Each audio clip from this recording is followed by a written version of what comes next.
I stood in my driveway at 6:30 a.m., suitcases loaded in my Honda Civic, heart pounding with excitement for the trip I dreamed about for 35 years. The crisp October morning felt electric with possibility as I drove toward Michael and Rachel's house to collect them for our flight to Rome. 3 years of working double shifts at the hospital, 3 years of saving every spare dollar, 3 years of planning the perfect European adventure that would help me heal from Gerald's death and create beautiful memories with the family I had left. The $35,000 I'd scraped together represented countless 16-hour days on my feet, skipped dinners out, second-hand clothes, and a determination to turn my grief into something meaningful. This trip was supposed to be my rebirth, 15 days exploring Italy, France, and Switzerland with my son and daughter-in-law, celebrating their 8th wedding anniversary while finally fulfilling the promise I'd made to Gerald during our last conversation in the hospital. Vicky, when you're ready, go see those places we always talked about.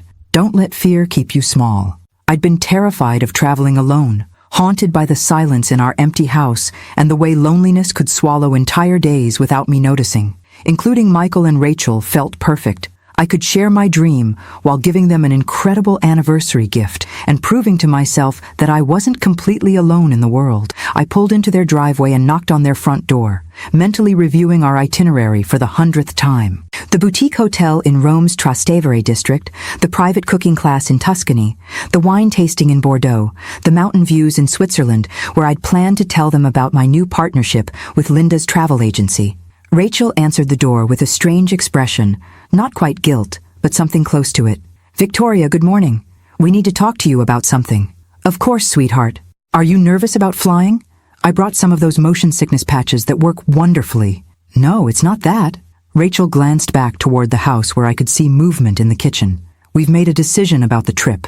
My excitement dimmed slightly as I noticed that neither of their suitcases were by the door, and Michael's usual pre-travel anxiety wasn't filling the house with its familiar energy. "What kind of decision?" "Well, my mother has been going through a really difficult time since Dad's retirement. She's been depressed and stressed, and Michael and I decided that she needs this trip more than we do." The words hit me like cold water, each syllable registering separately before the meaning assembled itself into something I couldn't quite believe. "Your mother?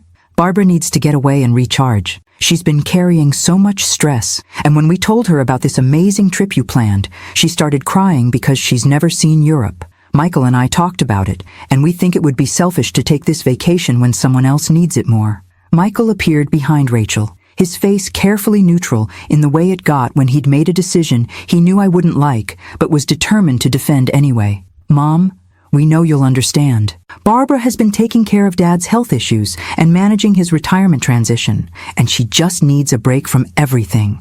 I stood on their doorstep, keys still in my hand, trying to process what was happening. The trip I'd planned for 3 years, saved for through countless sacrifice, organized around my own need to heal from widowhood.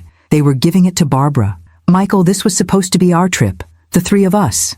And it still is. Just with Barbara instead of—" He paused, apparently realizing how that sounded. "Mom, you understand family obligations. Barbara really needs this. What about what I need?" Rachel stepped forward with the kind of patient smile people use when they're about to explain why their decision is actually generous and reasonable. "Victoria, you're so strong and independent. You've been handling everything so well since Gerald passed. Barbara just isn't as resilient as you are. Rachel, I've been planning this trip since before Gerald died. I've saved every penny, worked extra shifts for 3 years, organized every detail because this was supposed to help me move forward with my grief. Mom, you can take this trip anytime you want. You have the flexibility now that you're not working full-time. Barbara only has this opportunity because we're giving it to her." The casual dismissal of 3 years of planning and sacrifice felt like a slap. Michael was talking about my dream vacation like it was an interchangeable commodity that could be transferred between family members based on who needed it most this week. "Where is Barbara now?" "She's inside finishing her packing." "Mom, she's so grateful and excited. You should see how happy this has made her." I looked at my son and daughter-in-law, both of them radiating the self-satisfaction of people who believed they'd made a noble gesture, and realized that nothing I could say would change their decision. They'd already committed to this course of action, probably discussed it for days without consulting me, and were now presenting it as a done deal. "And my plane ticket?" "Oh, we canceled yours and rebooked for Barbara. The airline was really accommodating once we explained the situation. They'd canceled my ticket, without asking, without discussing alternatives, without considering whether I might want to take my own trip that I'd planned and paid for. Barbara appeared in the hallway behind them, dragging a large suitcase and beaming with the excitement of someone about to embark on an unexpected adventure. Victoria, I can't thank you enough for this incredible gift. Rachel and Michael told me about all the wonderful places you planned, and I'm just overwhelmed by your generosity. I looked at Barbara, a woman I'd always gotten along with but never particularly connected with, who apparently had no idea that this trip hadn't been offered to her, but taken from me and redistributed. Barbara, did Michael and Rachel explain that this was originally planned as our family trip?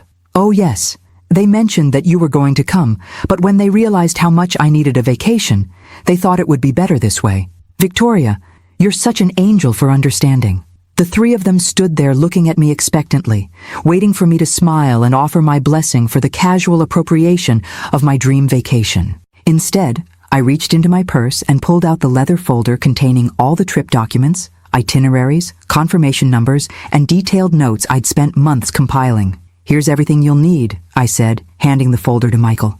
Hotel confirmations, tour bookings, restaurant reservations, emergency contacts. Mom, thank you for being so understanding about this.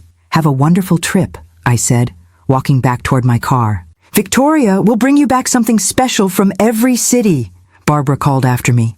I drove home in stunned silence, my packed suitcases still in the back seat, my passport in my purse, my heart breaking in ways I hadn't experienced since Gerald's funeral. But underneath the hurt and disappointment, something else was building. A cold realization that my son and daughter-in-law had just made a decision that would change our relationship permanently. They'd given away my dream without consulting me, dismissed my emotional needs as less important than Barbara's, and expected me to be grateful for their generosity with my own sacrifice. What they didn't know was that this trip was far more complicated than they understood, and that their decision to exclude me would have consequences extending far beyond hurt feelings. Some gifts I was about to teach them couldn't be transferred between people like hand-me-down clothing. And some mothers were done being understanding about decisions that treated their dreams as disposable. I sat in my empty kitchen, staring at the unused boarding passes still lying on the counter where I'd left them before driving to Michael's house. The silence in the house felt different now, not just the familiar loneliness of widowhood, but the sharp quiet of betrayal settling into spaces that had been filled with anticipation just hours earlier. My hands shook slightly as I made coffee, muscle memory carrying me through the routine while my mind processed what had just happened. 3 years of sacrifice reduced to a casual redistribution of resources because Barbara needed it more. The casual way Rachel had smiled while explaining their decision, as if my feelings were a minor inconvenience in their generous gesture toward her mother. I pulled out my phone and stared at Linda's contact information. Linda Martinez had been my charge nurse supervisor for 15 years before opening her small travel agency, and 6 months ago she'd approached me about becoming her business partner. We'd been planning to announce our partnership during the Switzerland portion of the trip, a celebration of new beginnings built on decades of friendship and shared professional experience. Sterling & Associates Travel was supposed to be my transition into a new phase of life, using my organizational skills and attention to detail in an industry that would let me help other people create the kinds of meaningful experiences I'd always craved for myself. The irony was devastating. Michael, Rachel, and Barbara were about to discover that the trip they'd casually appropriated was far more complex than 3 plane tickets and hotel reservations. My phone rang at 10:30 a.m. Linda's name appeared on the screen. "Vicky, shouldn't you be at the airport by now? Your flight leaves in 3 hours. Linda, there's been a complication with the trip." "What kind of complication?" I explained the morning's events, watching Linda's excitement transform into incredulous anger as I described Michael and Rachel's decision to substitute Barbara for me on my own vacation. "They did what? Vicky, this is your trip. You planned every detail, you saved for 3 years, you organized everything through our professional contacts." "I know. But Linda, they don't understand how our bookings work. All the reservations were made through your personal relationships with hotel managers and tour operators in Europe. Vicky, those confirmations specifically require your presence for validation. The boutique hotels, the private tours, the restaurant tables, everything was arranged based on my personal recommendations of you as a valued client. What happens when they try to check in without me? They won't be able to access any of the premium services. Vicky, European hospitality works on personal relationships and trust. When I vouched for you with Marco at the Hotel Artemide, he created a custom package based on my assurance that Victoria Sterling would be traveling. The weight of what Michael and Rachel had done to themselves began to settle in. They hadn't just taken my vacation, they'd taken reservations that couldn't be transferred, experiences that had been created specifically for me, relationships that couldn't be passed to strangers. Linda, what should I do? Vicky, this is your decision. I can try to contact our European partners and explain the situation, or what? Or you can let them discover that some experiences can't be redistributed, that taking someone's dream vacation requires more than just changing names on plane tickets. I thought about the months of planning, the detailed conversations with Linda's contacts, the way I'd shared my story of loss and healing with people who'd agreed to create special experiences for a widow trying to rebuild her life. Linda, if I don't intervene, what will happen to them? They'll arrive in Rome expecting luxury accommodations and find themselves dealing with standard tourist services. No private tours, no special restaurant tables, no cultural experiences that I arranged specifically for your healing journey. And they'll have to pay market prices for everything? Market prices for last-minute bookings in October, which is peak tourist season. Vicky, they're looking at spending 2 to 3 times what you budgeted for a fraction of the experience quality. I felt a cold satisfaction imagining Michael and Rachel discovering that their generous gesture toward Barbara had trapped all 3 of them in an expensive, disappointing vacation that bore no resemblance to the carefully crafted experience I'd planned. Linda, leave everything as is. Don't make any calls to Europe. Are you sure? This is going to be a difficult situation for them. I'm sure. Linda, they made their decision without consulting me.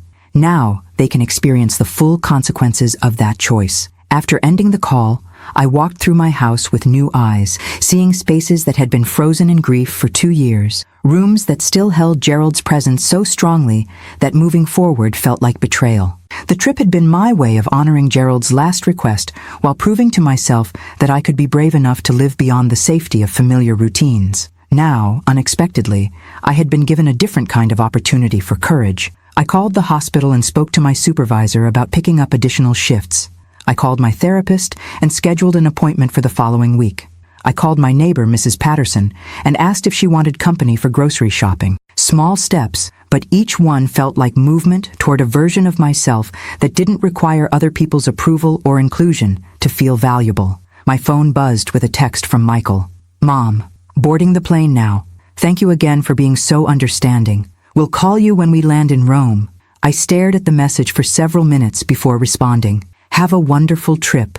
I'm sure it will be exactly what you deserve. That evening, I sat on my back porch with a glass of wine, watching the sunset, and thinking about the conversation I'd planned to have with Michael and Rachel during our last night in Switzerland. I'd wanted to tell them about my new business partnership, about how I was building a life that honored Gerald's memory while creating space for my own dreams and ambitions. Instead, they'd revealed something about their perception of me that was harder to accept than Gerald's death had been.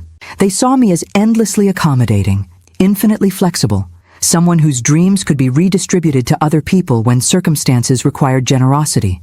Tomorrow, while Michael, Rachel, and Barbara were discovering the reality of European travel without the personal relationships and careful planning that had made their luxury experience possible, I would begin the work of rebuilding my life around my own needs rather than other people's expectations. Some lessons about taking family for granted required expensive consequences to be fully learned.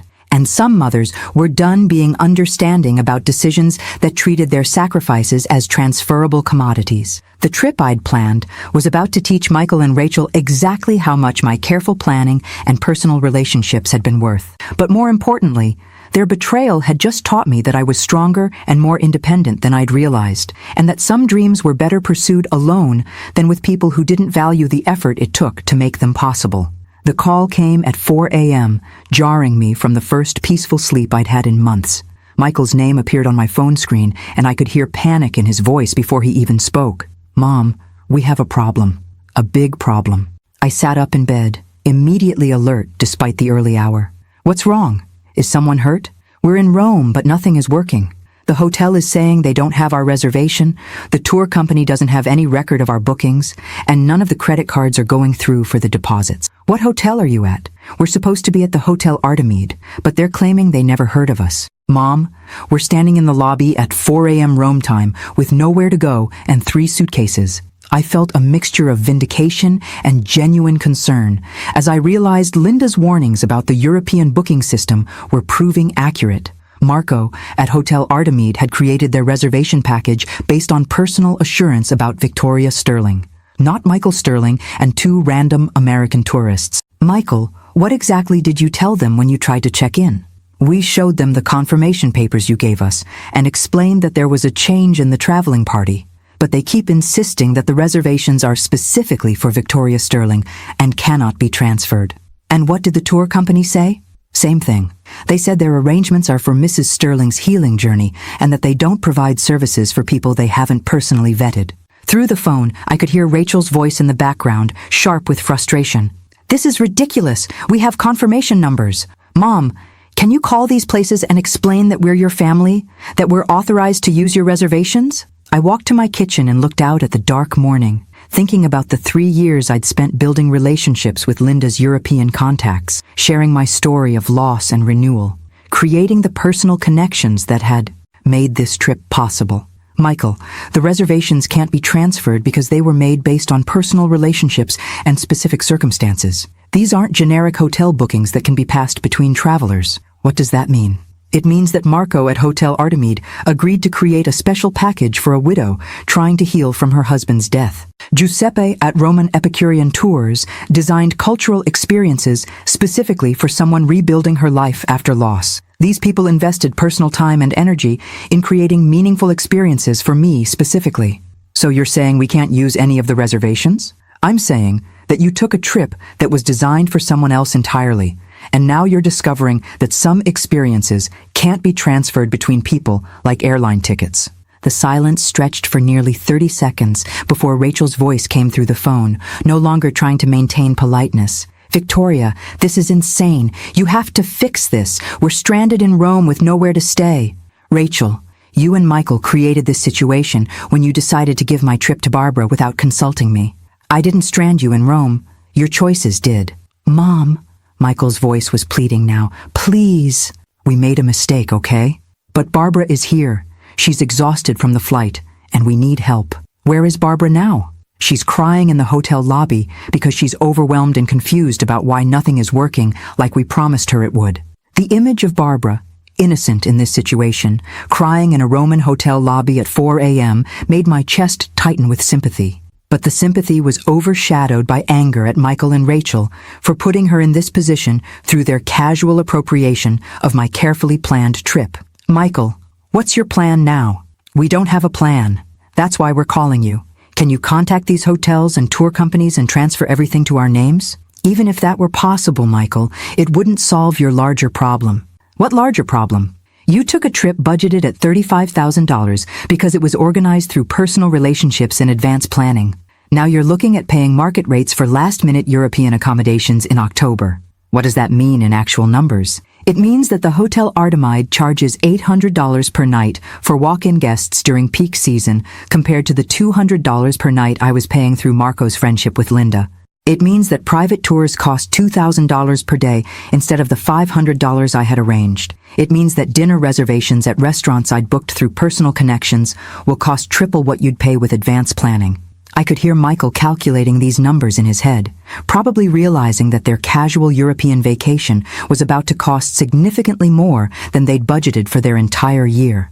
Mom, we don't have that kind of money. Our savings account has maybe $8,000 for emergencies. Then you'll need to find budget accommodations and plan budget activities, Michael. Rome has plenty of hostels and affordable restaurants if you're willing to adjust your expectations. Hostels? Mom, Barbara is 62 years old. She can't stay in a hostel. Michael, Barbara's accommodation needs should have been considered before you gave her a trip designed for someone else entirely. Rachel's voice returned to the phone, now openly hostile. Victoria, this is vindictive. You're punishing us for trying to do something nice for my mother. Rachel, I'm not punishing anyone. You took my trip without my permission and discovered that some experiences require the person who created them. This isn't punishment. This is reality. So you're just going to leave us stranded? You're not stranded. You're in Rome with return flights booked for 2 weeks from now. You have the same opportunities as any other American tourists who decided to visit Europe without proper planning or sufficient budget. Mom, Michael's voice was desperate now. What do you want us to do? I want you to figure this out yourselves, the way you figured out how to give away my vacation without asking me. Are you ever going to forgive us for this? The question hung in the air, and I realized that Michael still didn't understand the magnitude of what he'd done. He was focused on the immediate crisis of accommodation and budget, not on the deeper betrayal of taking my healing journey and distributing it to someone else without considering my emotional investment in the experience. Michael, forgiveness isn't the issue right now. Learning is the issue.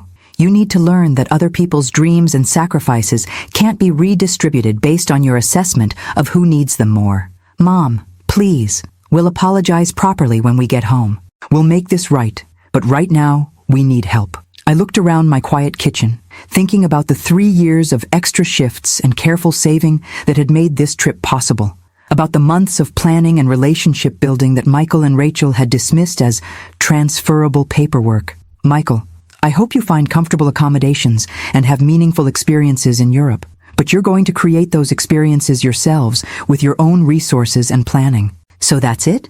You're abandoning us? No, Michael. You abandoned me when you gave away my dream vacation. Now you get to discover what European travel looks like when you're responsible for creating your own experiences instead of appropriating someone else's. After ending the call, I sat in my dark kitchen feeling a complex mixture of satisfaction and sadness. Michael, Rachel, and Barbara were about to spend 2 weeks learning expensive lessons about the difference between taking a trip and planning one, between using someone's reservation and earning someone's trust. But more importantly, I was about to spend the next 2 weeks learning what it felt like to prioritize my own healing over other people's convenience. Some lessons about family boundaries required expensive consequences to be fully absorbed, and some mothers were done rescuing adult children from problems they'd created through their own poor judgment. Over the next 3 days, my phone rang constantly. Michael called from budget hostels, cramped pension rooms, and tourist-trap restaurants where they were paying triple the prices I had negotiated. Each conversation revealed another layer of the disaster their impulsive decision had created. Mom, we found a room, but it's €40 per person per night, and Barbara has to sleep on a cot in the hallway, Michael reported during his second call from Rome. The breakfast is stale bread and instant coffee, and the bathroom is shared with 6 other rooms. How is Barbara handling the adjustment? She's not well. She keeps asking why the trip isn't like what we described to her. She says she feels tricked, and honestly, Mom, I'm starting to understand what she means. I felt genuine sympathy for Barbara, who had been excited about a luxury European vacation that existed only in Michael and Rachel's imagination of what they could access simply by taking my reservation confirmations. Michael, what happened when you tried to join the cooking class in Tuscany? We drove 2 hours to this villa where you had booked some kind of private experience. The owner, Giuseppe, came out and said he was expecting Signora Victoria, who lost her beloved husband, and had prepared a special menu honoring her healing journey. When we explained the situation, he said he couldn't provide his services to people he didn't know personally. So you didn't get to participate? We got to eat at the tourist restaurant down the road that charges €50 for mediocre pasta while watching Giuseppe's private students cook with ingredients from his family garden. Each failed attempt to access the experiences I had carefully arranged was teaching Michael and Rachel exactly how much work had gone into creating their appropriated vacation. What about the wine tasting in Montalcino? Same story. Your reservation was with some family vineyard where the owner's grandmother was going to share stories about how wine helped her cope with losing her husband during World War II. When we showed up, they said the experience was designed specifically for a widow seeking connection across generations of loss. And they couldn't adapt it for your group? They offered us a standard tasting for €80 per person that lasted 30 minutes instead of the full-day immersive experience you had arranged. Barbara started crying, because she said it felt like we'd promised her something magical and delivered something ordinary. The weight of what Michael and Rachel had done was becoming clearer with each conversation. They hadn't just taken my trip. They had taken experiences that existed only because of my specific story, my personal connections, and the emotional investment that European hosts had made in my healing journey. Mom, we're running out of money. We've spent $3,000 in 4 days just on basic food and accommodation, and we still have 10 days left. What's your plan? We don't know. Barbara wants to come home early, but changing the flights will cost another $2,000 in penalties. Rachel is barely speaking to me because she says this disaster is destroying her mother's first international vacation. And what do you think, Michael? I think we made a terrible mistake. But Mom, I still don't understand why you won't help us fix this situation. The question revealed how little Michael understood about the nature of his betrayal. He was still thinking in terms of a problem that needed solving rather than a relationship that had been fundamentally damaged by his casual dismissal of my emotional needs. Michael, this isn't a situation that can be fixed with phone calls. You took 3 years of my planning, saving, and emotional investment and gave it to someone else without asking. The consequences you're experiencing aren't punishment. They're the natural result of taking something that couldn't be transferred. But you could call these hotels and restaurants and explain. Explain what? That the widow seeking healing has been replaced by her son, daughter-in-law, and her daughter-in-law's mother who needed a vacation? Michael, these people invested personal time in creating meaningful experiences for my specific situation. That evening, Rachel called me directly for the first time since they'd left. Victoria, I need you to understand something. My mother is having panic attacks because she feels like she's ruining everyone's vacation. She never asked to be put in this situation. Rachel, you put Barbara in this situation when you gave her a trip that was designed for someone else entirely. We were trying to be generous. My mother has been taking care of my father's health issues and managing his retirement transition. She needed this break, and my need to heal from Gerald's death was less important than Barbara's stress about retirement? We didn't think about it that way. Rachel, that's exactly the problem. You didn't think about my emotional investment in this trip at all. You saw it as a transferable resource that could be redistributed based on who you thought deserved it more this week. Victoria, what do you want from us? We've apologized. We've admitted we made a mistake. What more can we do? You can experience the full consequences of your decision without expecting me to rescue you from problems you created. So you're just going to let us struggle for the next 10 days? I'm going to let you take responsibility for your choices, Rachel. You wanted Barbara to have this vacation instead of me. Now you get to figure out how to make that work with your own resources and planning. This is cruel. What was cruel was taking my healing journey and giving it to someone else because you decided Barbara needed it more than I did.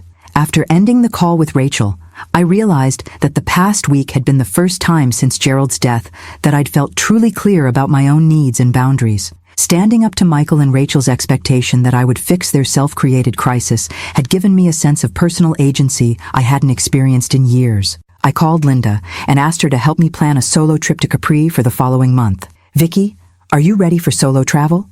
I think I'm more ready for solo travel than I am for family travel with people who don't value my contributions. What kind of experience are you looking for? Something that's entirely for me. No compromise, no consideration of other people's preferences, no sharing of expenses or decision-making. Linda, I want to discover what it feels like to travel purely for my own healing and pleasure. As I made notes about Capri, the boat rides, the lemon groves, the quiet hotels overlooking the Mediterranean, I realized that Michael and Rachel had accidentally given me a gift more valuable than the European trip they'd appropriated. They'd forced me to discover that I was strong enough to prioritize my own needs over family harmony, independent enough to create my own meaningful experiences, and wise enough to recognize when other people's choices revealed more about their character than their temporary circumstances. Some betrayals, I was learning, became opportunities for growth that wouldn't have been possible without the catalyst of disappointment. And some mothers discovered their own strength only when their children stopped treating them as infinitely accommodating and started treating them as people with legitimate needs and boundaries. Tomorrow, I would begin planning a life that honored my own dreams instead of managing other people's expectations. By the end of their first week in Europe, the calls from Michael had taken on a desperate quality that made me simultaneously sad and resolute.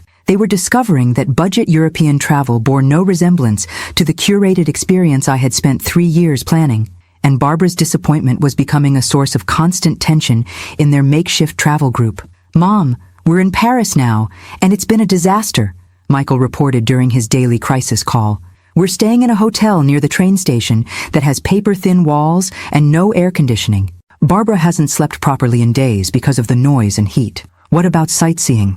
We've been waiting in tourist lines for hours just to get into basic attractions. The Louvre took an entire day because we didn't have advance reservations, and we only got to see a fraction of what we wanted because Barbara's feet were hurting too much to continue walking. And the restaurant experiences? We're eating at tourist cafes that charge 25 euros for basic sandwiches because we can't get tables at any decent restaurants without advance reservations. Mom, Paris is incredibly expensive when you're just winging it.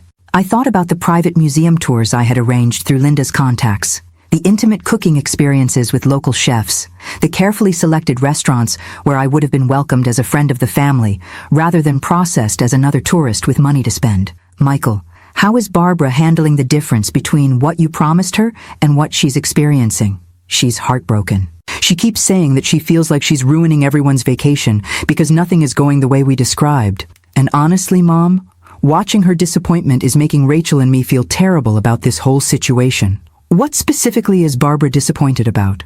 Everything. The accommodations, the food, the crowds, the impersonal treatment everywhere we go. She said she thought European travel would be romantic and culturally enriching, but instead it feels like an expensive, exhausting tourist trap. The irony was sharp. Barbara was experiencing exactly the kind of generic European tourism that my 3 years of planning and relationship building had been designed to avoid. Michael, are you starting to understand why my trip was structured the way it was? I'm starting to understand that we took something incredibly complex and assumed it would work the same way for different people. Mom, we didn't realize how much personal effort you'd put into making this trip special. What will you do for the remaining week? We're thinking about cutting the trip short and coming home early. Barbara is miserable, Rachel is stressed about her mother's disappointment, and I feel like I've destroyed what was supposed to be a healing experience for someone who needed it. Cutting the trip short will cost you additional money in flight change fees. I know, but Mom, this isn't working. We're spending money we don't have for experiences that are making everyone unhappy. After ending the call, I realized that Michael was finally beginning to understand the magnitude of what he had taken from me. Not just a vacation, but a carefully crafted healing experience that couldn't be replicated or transferred to other people. That afternoon, I met with my therapist, Dr. Sarah Morrison, for our weekly session. We'd been working together since Gerald's death, focusing on grief processing and rebuilding identity after loss. Victoria, you mentioned last week that there had been some family changes related to your European trip. How are you processing what happened? I'm discovering that I'm much stronger and more independent than I thought. Sarah, when Michael and Rachel took my trip, I was devastated initially. But now I'm realizing that their decision revealed something important about family dynamics that I needed to understand. What kind of revelation? That I've been organizing my life around other people's needs and expectations instead of my own healing and growth. Gerald's death should have been a signal to prioritize my own dreams, but instead, I was still trying to include family members who didn't value my emotional investment in shared experiences. How do you feel about their current situation in Europe? I feel sad for Barbara, who was put in an impossible position by Michael and Rachel's impulsive decision. But I feel resolved about letting them experience the consequences of taking something that couldn't be transferred between people. Victoria, what would forgiveness look like in this situation? Forgiveness would be accepting their apology when they understand what they actually did wrong. But Sarah, I don't think they understand yet that this wasn't just about vacation logistics. This was about my healing journey that they redistributed to someone else without considering my emotional needs. What do you need for yourself right now? I need to prove to myself that I can create meaningful experiences independently. I'm planning a solo trip to Capri next month, and I'm excited about discovering who I am when I'm not managing other people's comfort and preferences. That evening, I spent 2 hours researching Capri accommodations, focusing on small hotels with garden views and quiet atmospheres that would support reflection and personal growth. The process of planning travel purely for my own healing felt revolutionary after years of considering other people's needs first. My phone rang at 9 p.m. Rachel calling from their budget hotel in Paris. Victoria, I need to apologize. Not the surface-level sorry we offered before, but a real acknowledgement of what we did to you. I'm listening, Rachel. We took 3 years of your emotional and financial investment and gave it to my mother without understanding that we were taking your healing journey, not just your vacation plans. Victoria, I didn't realize until this week how much personal relationship building and care you'd put into creating those European experiences. What helped you understand that? Watching my mother's disappointment when she realized that European travel isn't automatically magical It's magical when someone who cares about your experience has invested time in making it meaningful. Victoria, you'd created something beautiful for your own healing, and we just took it. And what do you understand now about why I won't fix your current situation? You can't fix it because the experience you created was specifically for you. The relationships, the personal connections, the meaningful activities, they existed because European hosts had invested in your story and your healing journey. I felt something shift in my chest as Rachel demonstrated actual understanding of what had been taken from me rather than just regret about their current inconvenience. Rachel, what will you do differently when you return home? We'll respect your independence instead of assuming you'll always be available to accommodate our decisions. And Victoria, we'll support whatever travel plans you make for yourself instead of trying to insert ourselves into your healing process. That would be meaningful to me. Victoria, can you forgive us for this? I thought about forgiveness, about the difference between accepting apologies and rebuilding trust, about the importance of consequences that led to genuine understanding rather than just temporary regret. Rachel, I can forgive the mistake when I see evidence that you've learned from it. Right now, I see the beginning of understanding, but forgiveness will develop as you demonstrate that you value my emotional needs as much as you value Barbara's. Some apologies, I was learning, were more meaningful when they came after people had experienced the full consequences of their poor decisions. And some family relationships became stronger when they were rebuilt on mutual respect rather than one-sided accommodation. 2 weeks later, I stood in my driveway watching Michael's car pull up with 3 exhausted travelers who looked nothing like the excited group that had departed for my appropriated European vacation. Barbara emerged from the back seat, moving slowly, her face drawn with fatigue and what looked like profound disappointment. Rachel appeared hollow-eyed and tense, while Michael looked like a man who had spent 2 weeks discovering how expensive his poor judgment could be. I'd spent their absence in therapy, solo adventures around the Bay Area, and careful planning for my Capri trip. The house felt different now, lighter somehow, as if removing the weight of other people's expectations had created space for my own dreams to breathe. "Mom," Michael said as he approached my front door, "we need to talk. Come in. You all look exhausted."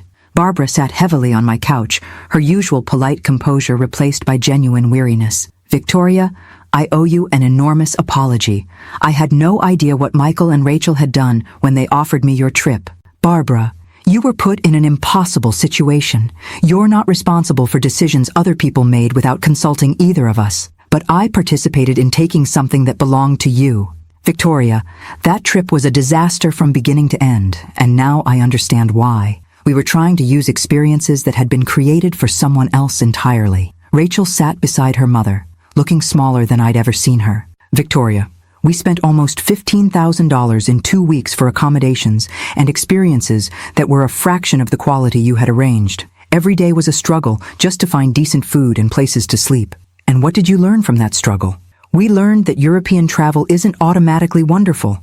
It's wonderful when someone has invested personal time and relationships in making it meaningful," Michael said. "Mom, we didn't just take your vacation.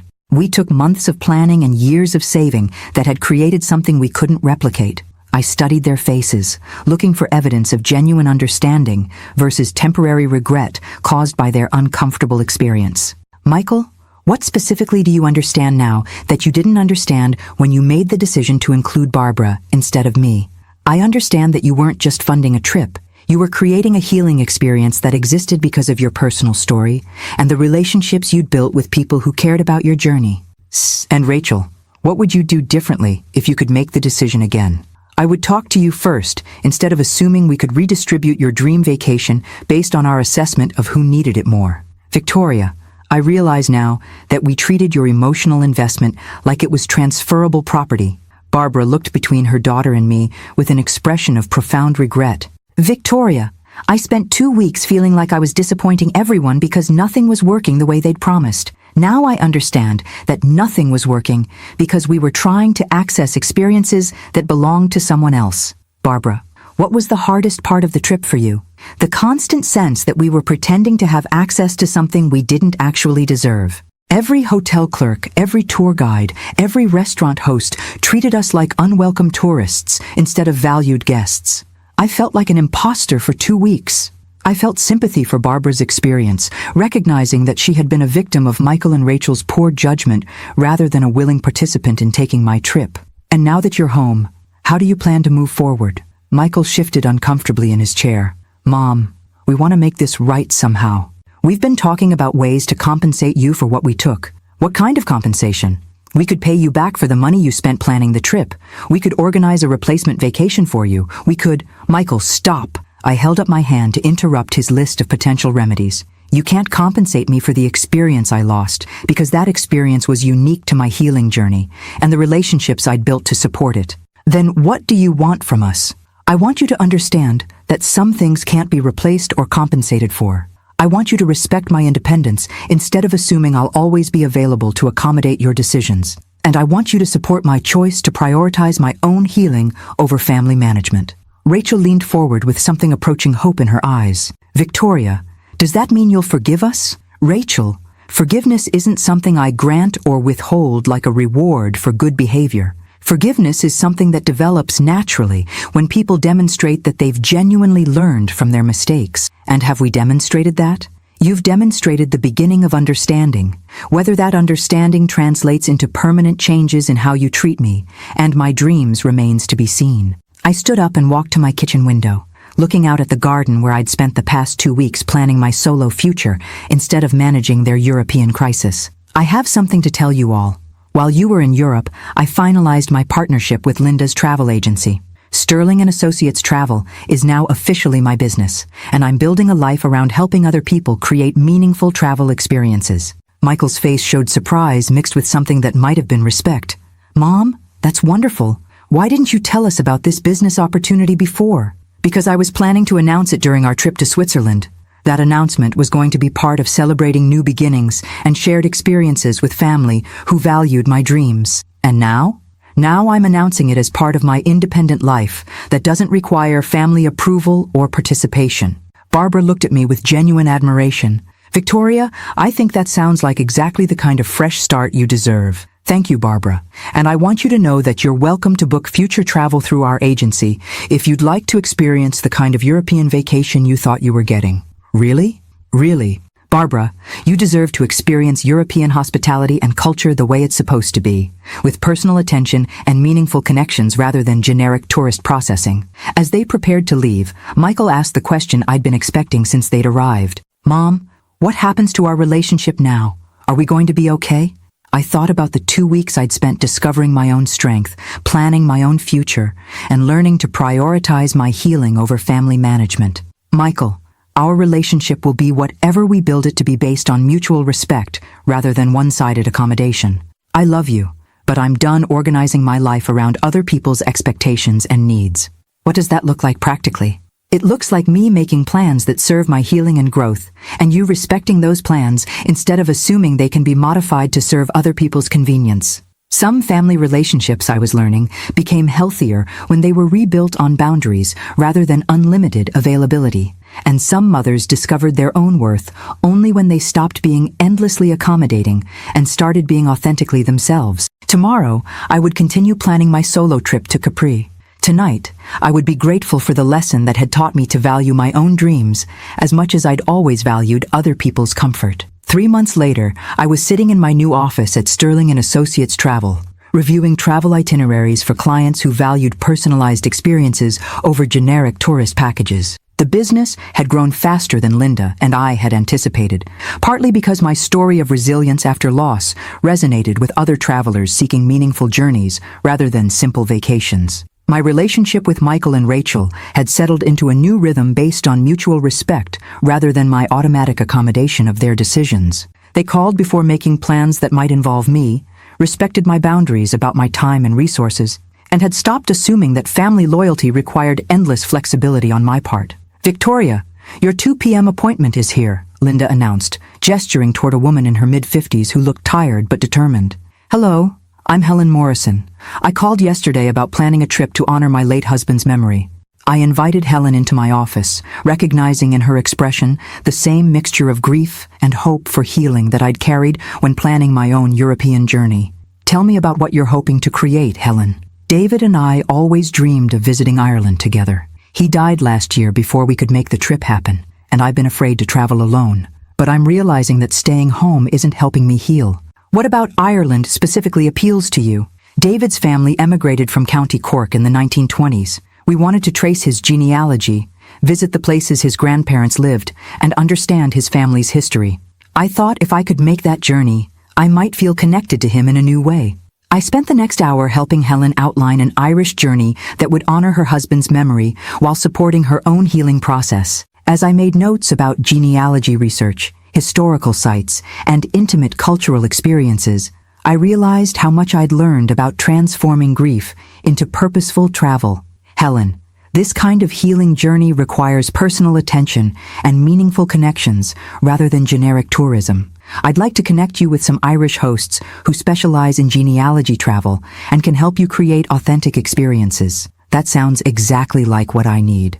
Victoria, can I ask you something personal? How did you find the courage to travel solo after loss? I thought about my canceled European trip, the painful lesson about family boundaries, and the solo journey to Capri that had ultimately taught me more about my own strength than any shared experience could have. Helen, I learned that sometimes the most meaningful journeys are the ones we take for ourselves, without compromising our healing process to accommodate other people's comfort or expectations. After Helen left, I found myself thinking about the Capri trip that had marked the beginning of my independent life. I'd spent 5 days in that quiet island paradise, writing in a journal, walking through lemon groves, and discovering who I was when I wasn't managing anyone else's needs or preferences. The experience had been revelatory.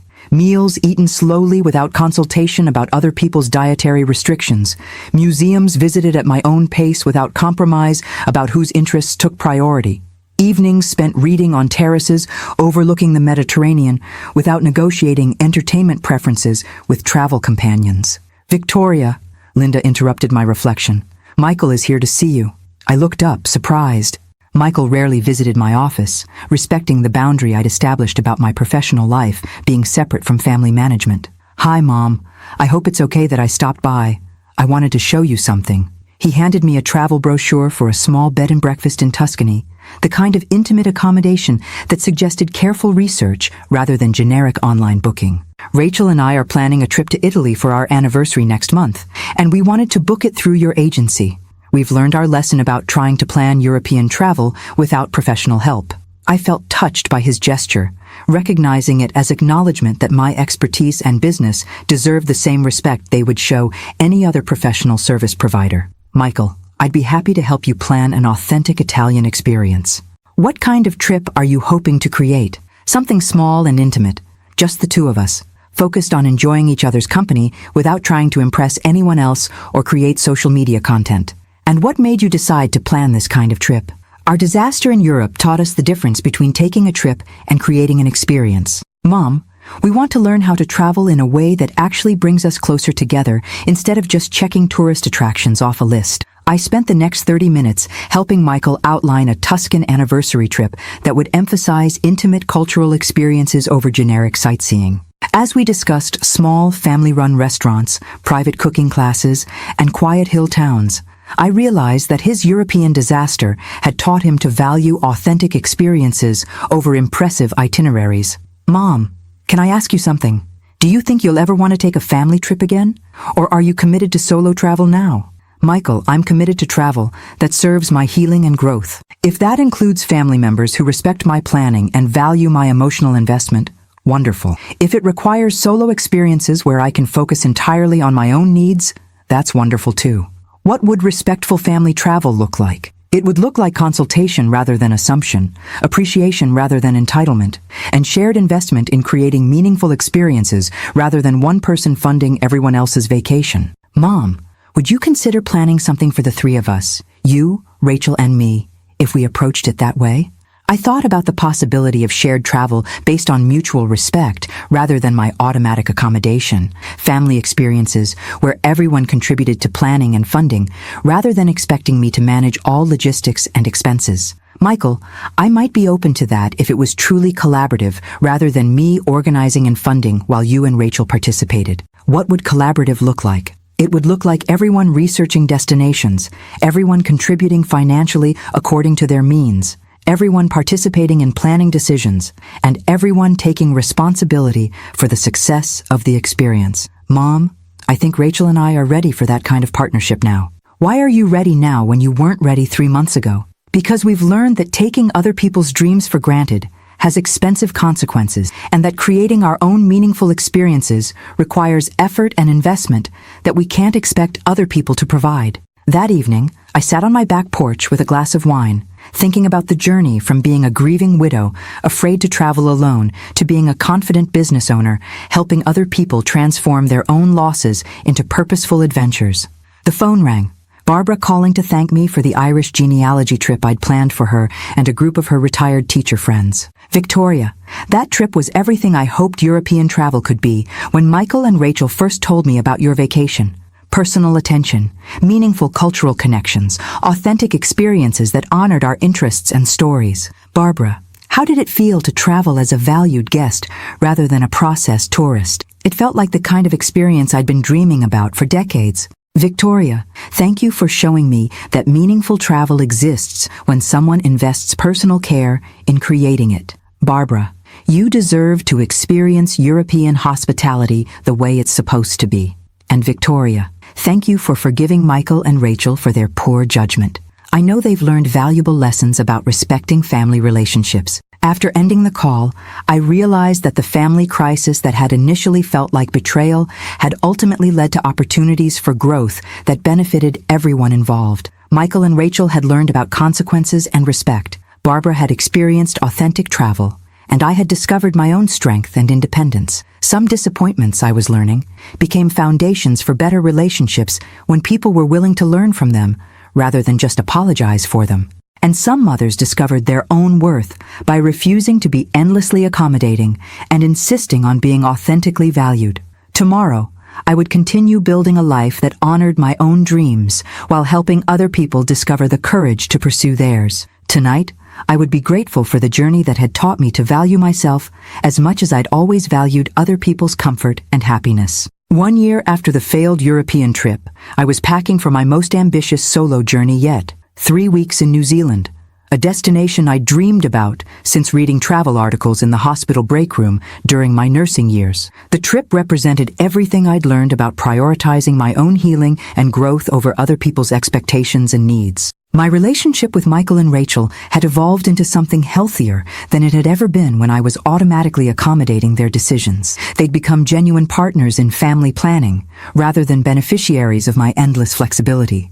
And our interactions carried a respect that had been missing when they'd taken my sacrifices for granted. Mom, this New Zealand itinerary looks incredible, Michael said, reviewing the travel documents I'd shared with him over coffee in my kitchen. The boutique lodges, the private nature guides, the cultural experiences with Maori hosts. You've really created something special for yourself. Thank you. It feels good to plan travel that's entirely focused on my own interests and healing journey. How long has it been since you've taken a trip that was purely for yourself, without considering anyone else's preferences or limitations? I thought about the question, realizing that even my honeymoon with Gerald had involved compromise and accommodation of his interests over mine. Michael, I don't think I've ever taken a trip that was entirely my own. Even our family vacations when you were young were planned around everyone else's needs except mine.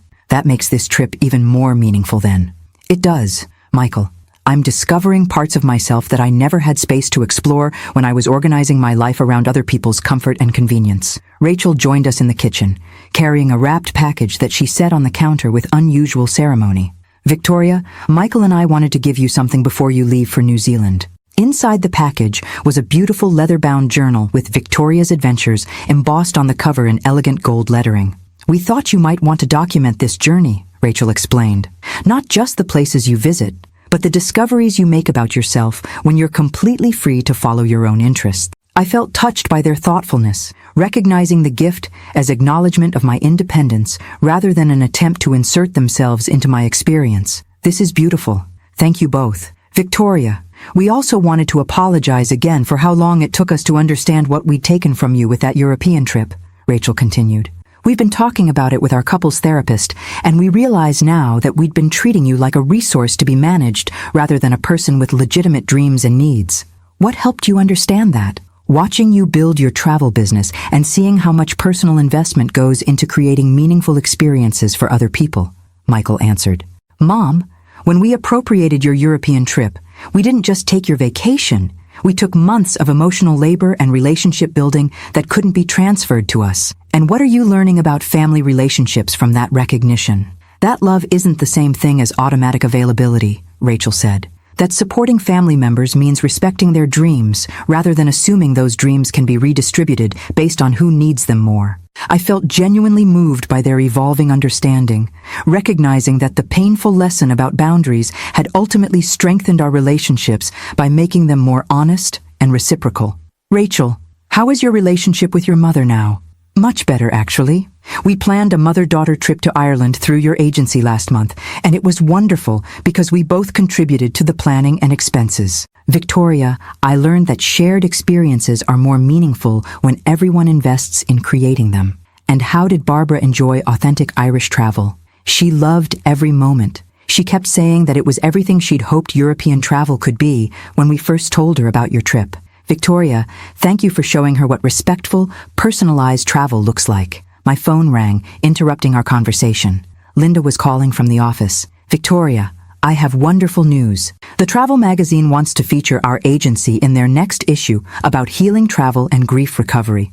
They're specifically interested in your story about transforming personal loss into helping other people create meaningful journeys. That's exciting, Linda. What kind of feature?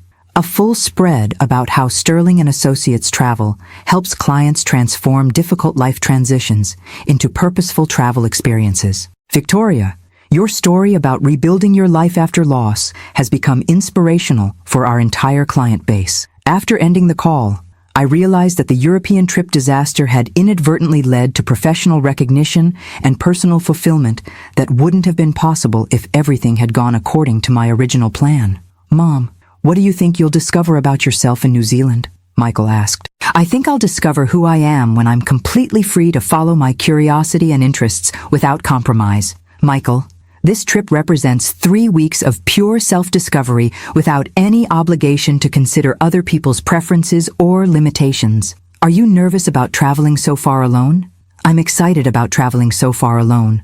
The fear I used to have about solitude has transformed into anticipation about what I might discover when I have complete freedom to explore. That evening, as I finished packing for New Zealand, I reflected on the journey from being a grieving widow afraid to travel alone to being a confident business owner planning 3 weeks of solo adventure on the other side of the world. The transformation hadn't happened overnight or without pain. It had required the shock of Michael and Rachel's betrayal to force me to recognize how much I'd been sacrificing my own dreams to accommodate other people's comfort. But the result was a life that felt authentically mine for the first time since Gerald's death, maybe for the first time in my adult life. Victoria?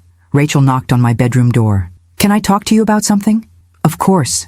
I've been thinking about what it must have felt like to watch us give away your healing journey to my mother. Victoria, we didn't just disappoint you.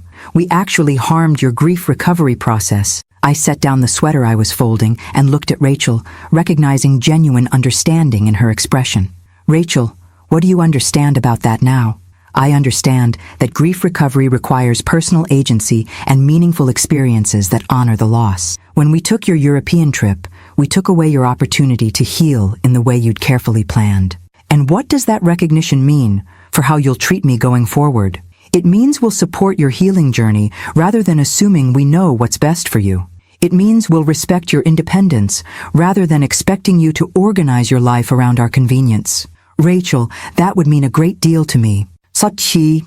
As I finished packing for New Zealand, I felt grateful for the painful lesson that had taught me to value my own dreams as much as I'd always valued other people's happiness. Some betrayals, I had learned, became opportunities for growth when they forced people to recognize their own strength and worth. And some mothers discovered their authentic selves only when they stopped being endlessly accommodating and started being genuinely respected. Tomorrow, I would begin 3 weeks of pure self-discovery in one of the world's most beautiful countries. Tonight, I would be thankful for the journey that had taught me to choose my own healing over family management, my own dreams over other people's convenience, and my own authentic life over endless accommodation. The failed European trip had ultimately given me something more valuable than any vacation could have provided, the courage to live entirely for myself. I stood on the balcony of my lodge in Queenstown, New Zealand, watching the sunrise paint the Remarkables mountain range in shades of gold and pink that no photograph could capture. 3 days into my solo adventure, I was discovering depths of peace and self-awareness that I hadn't known were possible when traveling without the need to consider anyone else's preferences or comfort level. The journal Rachel and Michael had given me was already half filled with observations about the woman I was becoming when freed from the role of family coordinator and accommodator. Each day brought new revelations about interests and strengths I'd never had space to explore. Day 3, Queenstown. Hiked Ben Lomond alone today. 6 hours of solitude and stunning views. Realized I've never spent an entire day focused purely on my own physical challenge and achievement. No one to worry about, no pace to moderate, no energy spent managing other people's comfort. The silence on the mountain was profound, not lonely, but deeply peaceful. I am stronger and more capable than I ever allowed myself to discover. My phone buzzed with a text from Linda. How's the solo adventure? Ready to add New Zealand solo travel packages to our agency offerings? I typed back. Absolutely. This kind of transformative solitude should be available to everyone ready for authentic self-discovery. The business had grown beyond our expectations, partly because my story of rebuilding life after loss resonated with clients seeking meaningful travel rather than generic vacation experiences. We were now booking healing journeys for widows, career transition trips for retirees, and solo adventures for people ready to discover who they were without compromise or accommodation. That afternoon, I joined a small group Maori cultural experience that I'd selected specifically because it focused on stories of resilience and renewal after loss. As I sat in the traditional meeting house, listening to elders share wisdom about honoring the past while embracing future possibilities, I felt connected to something larger than my personal grief journey. In our culture, explained Aroha, the Maori woman leading our group, we believe that loss creates space for new growth, but only if we honor both the mourning and the healing. Your husband's death created space in your life. What are you growing in that space? The question struck me powerfully. For 2 years after Gerald's death, I tried to fill the space with family management and other people's needs. Only when Michael and Rachel's betrayal forced me to prioritize my own healing had I begun growing something authentically mine. I'm growing independence and purpose, I answered. I'm discovering who I am when I'm not organizing my life around other people's expectations. That's powerful growth. What will you do with this new understanding of yourself? I'll continue building a life that honors my own dreams while helping other people find courage for their own journeys. That evening, I called Michael and Rachel to share updates about my New Zealand experience. Our conversations had become more honest and reciprocal since they'd learned to respect my independence rather than assuming my automatic availability. Mom, you sound different, Michael observed. More confident, maybe? I feel different. Michael, spending 3 weeks focused entirely on my own interests and healing is teaching me things about myself that I never had space to discover. Like what? Like the fact that I enjoy physical challenges and solitude in ways I never explored when I was managing family logistics. I hiked 10 miles today through mountain terrain, and instead of feeling exhausted, I felt exhilarated by my own capability. Rachel and I have been talking about how much you've changed since you started prioritizing your own healing. You seem more present in your own life. That's exactly right. For the first time since Gerald died, maybe for the first time in my adult life, I'm completely present in my own experience rather than managing other people's comfort. Mom, we've learned so much from watching your transformation. Rachel and I are planning our own solo trips, separate adventures where we can discover who we are individually rather than just as a couple. I felt proud hearing that my journey toward independence had inspired Michael and Rachel to explore their own individual growth rather than expecting constant togetherness or my facilitation of their shared experiences. What kind of solo adventures are you considering? I'm thinking about a photography trip through the American Southwest. Rachel is planning a writing retreat in Ireland. We've realized that we'd been depending too much on shared activities and your family coordination instead of developing our own individual interests.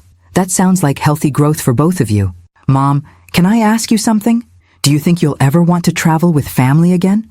Or have you discovered that solo travel is your preference now? I thought about the question while watching stars emerge over the New Zealand landscape, considering whether shared travel experiences could ever match the depth of self-discovery I was experiencing alone. Michael, I think I'll want different kinds of travel for different purposes. Solo travel for deep self-discovery and healing. Small group travel with friends who share specific interests. And maybe, occasionally, family travel that's truly collaborative rather than me organizing experiences for other people's enjoyment. Xiao, what would collaborative family travel look like? It would look like everyone contributing equally to planning and funding, everyone taking responsibility for their own experience, and everyone understanding that the purpose is mutual enjoyment rather than my accommodation of other people's preferences. Mom, Rachel and I would love to plan that kind of trip with you when you're ready. I might be ready for that conversation when I return from New Zealand. But Michael, it would have to be genuinely collaborative rather than me resuming my old role as family travel coordinator. We understand. Mom, we've learned that taking your planning and emotional labor for granted was unfair and ultimately destructive to our relationship. After ending the call, I spent an hour writing in my journal about the possibility of healthy family travel based on mutual respect rather than one-sided accommodation. Day 6, Queenstown. Conversation with Michael tonight reminded me that relationships can evolve when people learn from their mistakes rather than just apologizing for them. Their European disaster taught them to value my contributions rather than taking them for granted. My New Zealand adventure is teaching me to value my own experiences enough to insist on reciprocity in family relationships. Tomorrow, I fly to the North Island for the Maori cultural immersion experience. 3 more days of complete focus on my own growth and discovery. Then home to a life that I've rebuilt around my own authentic needs, rather than other people's expectations. For the first time since Gerald's death, I'm excited about my future rather than just managing my present. The woman I'm becoming through this solo travel is someone I genuinely like and respect. Some journeys, I was discovering, were more about internal transformation than external destinations. And some healing required complete solitude to recognize the strength and wisdom that had been developing beneath years of accommodation and family management. 3 more days in New Zealand, then home to continue building a life that honored both my individual growth and my capacity for healthy relationships with people who had learned to value my authentic self. The failed European trip had ultimately led to this: the courage to travel alone and discover who I was when nobody else's comfort depended on my choices. 3 months after returning from New Zealand, I sat in my expanded office at Sterling & Associates Travel,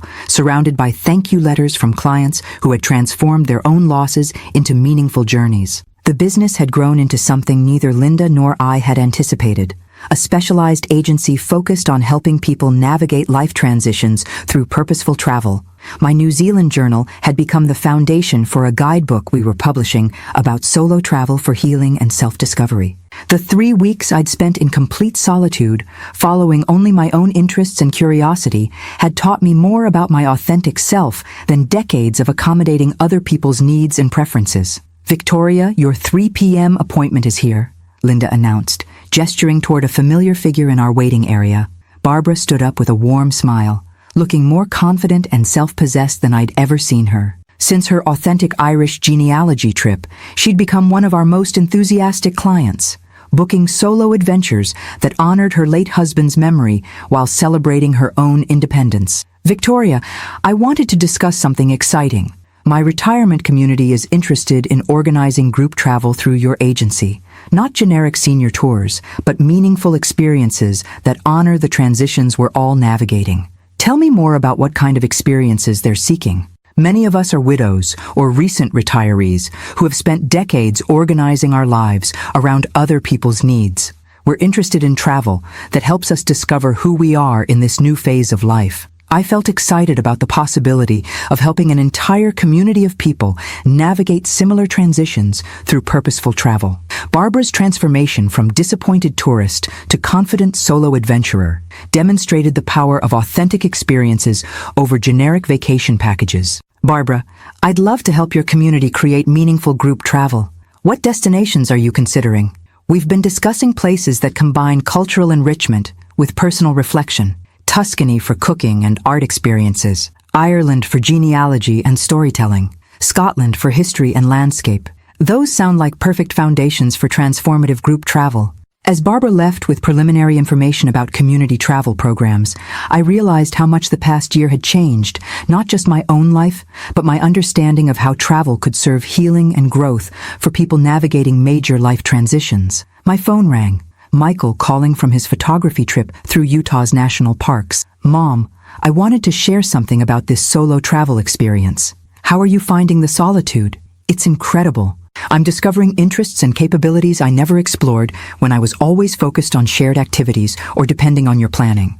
Yesterday, I spent 8 hours photographing sunrise and sunset at Arches National Park, completely absorbed in my own creative process. That sounds like exactly the kind of self-discovery solo travel can provide. Mom, I understand now why you were so devastated when we took your European trip. It wasn't just about the vacation, it was about the healing journey you'd created for yourself. What specifically do you understand now that you didn't understand then? I understand that solo travel isn't just about being alone. It's about being completely free to follow your authentic interests without compromise or accommodation. When we gave your trip to Barbara, we took away your opportunity for that kind of self-discovery. I felt moved by Michael's growing understanding, recognizing that his own solo journey was teaching him lessons about independence and authenticity that our conversation alone couldn't have conveyed. Michael, what are you learning about yourself through this photography trip? I'm learning that I have artistic instincts and patience for creative work that I never developed when I was always planning around other people's schedules and preferences. Mom, this solitude is showing me parts of myself that I'd never had space to explore.